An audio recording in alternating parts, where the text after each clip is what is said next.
So slide 18 looks at the goals that we discussed, and it's pretty apparent that the Articles of Confederation didn't do the job.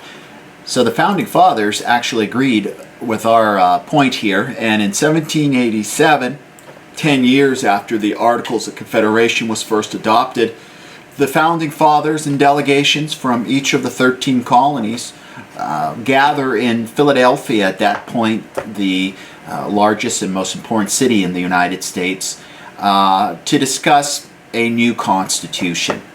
And as is practical in most situations, before you start something, you want to sit down and agree upon the goals. What are you trying to accomplish? Kind of like what we did when we looked at what the Articles of Confederation was trying to do. So there were 6 goals. If you turn to slide number 21, the first goal is to form a more perfect union. Loosely translated, a better government than we had during the Articles of Confederation. Establish justice, a way to settle disputes, something the Articles of Confederation was not able to do, especially between states. 3, ensure domestic tranquility, peace. Provide stability that Shays' Rebellion demonstrated the Articles could not do. Provide for the common defense. It's not enough to be in charge of the military. It's not enough to declare war. They have to have a way of raising revenue and building that military force. And the United States military today is, without a doubt, the best in the world. Promote the general welfare. When people see welfare, they think about liberal social programs, entitlements, welfare in terms of food and money for people that are not able to work. But welfare at this time period just meant well-being. It just meant that everybody in the country had an opportunity to live a good life if they were willing to work for it. And finally, secure the blessings of liberty. Liberty is a fancy word for freedom. So the blessings of liberty, blessings indicates this belief that it was a religious origin for freedom, that freedom is a gift from the Creator, whatever form he may be, and also that we needed to protect it, secure. You secure your valuables, you keep them locked up. We wanted to make sure that we had a government that kept our freedom, our liberty, like a valuable possession and not let anything happen to it. So our essential question, what you should be asking yourself as we move forward with these slides, and we should be moving to slide 27 for that essential question, which reads, how did compromise allow our national government to overcome their different visions of the power of the federal government? These are very different places. They have a common language, but these colonies are from different parts of Europe. They have different historical backgrounds, different viewpoints, and different socioeconomic states that they had to work at to find some common ground. And compromise is one of those bedrock foundational pillars in the United States government. Without the ability to compromise, we probably don't exist as a people. Whenever you have a wide range of people, a wide, diverse group, you have to find a way to come together. And it usually involves some people giving up a little something for something that they think is important as a whole. So, slide 28, we see that these goals are written into the first part of the Constitution, which we know to be the preamble. It's only a paragraph, but it's a very important paragraph because it telescopes everything the Constitution is trying to accomplish. So slide 29 gives you some background. We had 55 delegates, including future presidents Washington, Madison, and Jefferson. Most of the Founding Fathers were there. And it didn't take them long, if you turn to slide 30, to realize that the Articles of Confederation was simply not going to cut it. And they needed a new plan, a plan that would create a stronger federal government. The real question wasn't would the federal government be strong, The real question was just how strong. So one of the initial plans was the Virginia plan. And this plan really favored large states in terms of population. So not surprisingly, Virginia would benefit from this plan, as would New York and Pennsylvania. It called for a two-house legislation, if you turn to slide number 32, and the representation or elected officials that would represent us at the national level would be based on the population of a state. So states with more people, they had more votes, and more votes would mean more power. Now, obviously, the small states were not thrilled by that.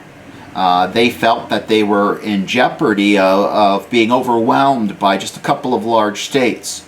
So if you turn to slide 34, the small states came up with their own plan called the New Jersey plan. And they said, hey, we're all states. If you want to turn to page 35, we all should count the same. It doesn't matter if we have 2 million people or 300,000 people. So we think under the New Jersey plan that every state should be equally represented. Well, they argued back and forth, back and forth. The big states didn't feel it was fair, and the small states didn't feel the Virginia plan was fair. So ultimately, it was close to collapse. And here is the very first of a series of compromises that were necessary to allow the Constitution to take root and our form of government to flourish. The first, if you want to turn to slide 37, is called the Great Compromise. The Great Compromise creates a two-house plan, a bicameral plan. One house would be known as the House of Representatives, which would elect officials based on state population. So the bigger states like Virginia would have more of a voice. The other one would be known as the Senate, and each state would have two senators, even the tiny states. So the small states would have their equal representation. So for any law to be passed, it had to go through both of these houses. This Great Compromise, if you want to turn to slide 38, created the U.S. Senate and the House of Representatives, which we know today. Now, does it seem redundant that a law has to be voted on twice? Yeah, it is redundant. Does it create a lot of headache and clumsy, slow process? Yeah, very much so. But that's the other side of a compromise. A compromise allows each party to get a little bit of something that they want, but it's not necessarily the most efficient or the best option. Sometimes it'll have kind of zany parts to it, and the Great Compromise is one of those. Now, the Great Compromise is going to also address a different problem, which is going to need another compromise. So if you please turn to slide 40, this deals with the issue of slavery. Southern states go, all right, well, Great Compromise, great, but we want to make sure we count our slaves as part of the population. Now, the northern states are saying, whoa, hold the horses here. You said slaves don't even count as people. They're chattel, they're property. So why would we count them in the population? So there was this argument. And the South said, no, we're adamant that you count African American slaves as part of our population. And the North said, we're not going to do that. They can't vote. You don't consider them citizens. They shouldn't count. So one of the stranger compromises is going to be born out of this. Okay? And that one is, if you turn to slide 42, known as the 3/5 compromise. Now, nobody was cut into pieces. All that it stated was that slaves in the South were going to be counted as 3/5 of a person. So if you had 5 slaves, they would only count as 3 participants as far as representation goes. Now, it wasn't perfect for the South because they wanted to count everybody, and it wasn't perfect for the North because they didn't want to count any of the slaves. So it was somewhere in the middle. And, if you go to 43, slide 44, we get a little bit of math lesson here. You get to see what it's like in percentages. You get to see what it's like in fractions. Now, if you go to slide 45th, the 45th slide rather, you see that slaves, there's going to be some other adjustments, part of this 3/5 compromise that's going to be put into place. For example, the North wanted to get rid of the slave trade. If you know anything about this slave trade from Africa to the Caribbean up into the United States, it was hideous and inhumane. You just can't use strong enough adjectives to describe how horrible it was. And the South wanted slaves that were escaped and fled into the North to be returned. So they both got a little bit here. The South agreed to ban the slave trade after 20 years, and the North agreed to pass a fugitive slave law where slaves would be arrested in the North and returned to the South. So after months of debate and discussion and argument in a little building known as Independence Hall, it's still in Philadelphia, and it's pretty cool to go down and check out. I have done that, and you're going to be amazed by how small of a space it was to have all of these gentlemen crammed into it.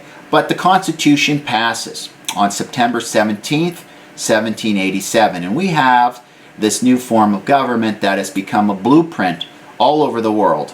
Slide 47, you have the very iconic painting of the Constitutional Convention, and if you go to slide 48, you see that the Constitution has some clear structure to it, such as a federal system, which is going to divide power between the federal government and the states.